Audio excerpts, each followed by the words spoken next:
Tara Carley, pictured, drank lager and snorted cocaine over a 15-hour period. A mother of two died of a heart attack after she went on an all-night drink and drugs session while her children were having a sleepover.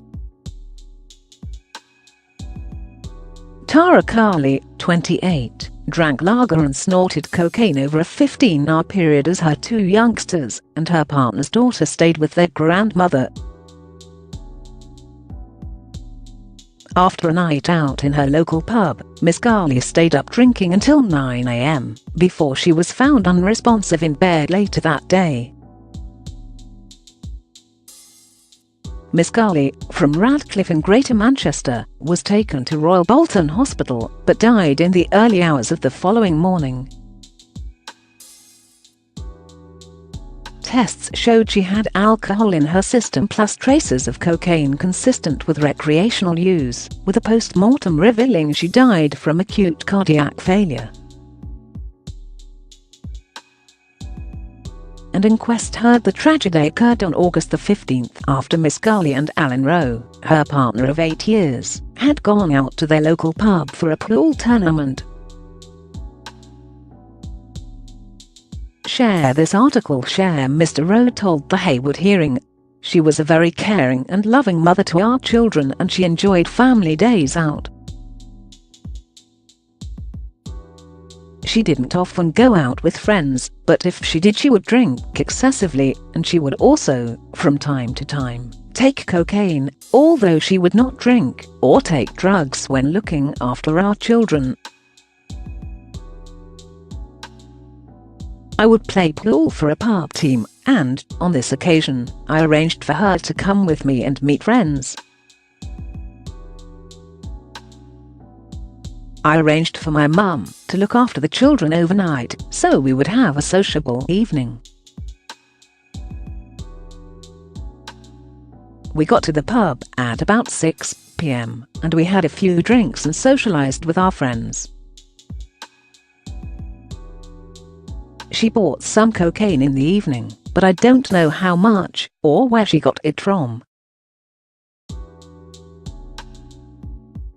Mr. Rowe said they left the pub at midnight and bought some more alcohol on the way home, where she continued to drink with friends before going to bed at 9 a.m.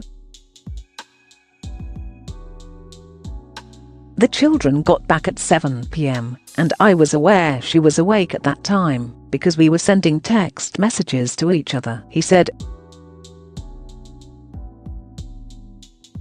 She was asking why the kids were not in bed. They went to bed at 9 p.m, and I said I would be in bed soon. When I went into the bedroom, I saw Tara and I realized that she was not conscious, so I called 999 and I tried to resuscitate her. How dangerous is cocaine? Deaths from cocaine in England and Wales have more than doubled in the past 4 years according to the Office for National Statistics, with 371 cocaine-related deaths in 2016, compared to just 139 in 2012.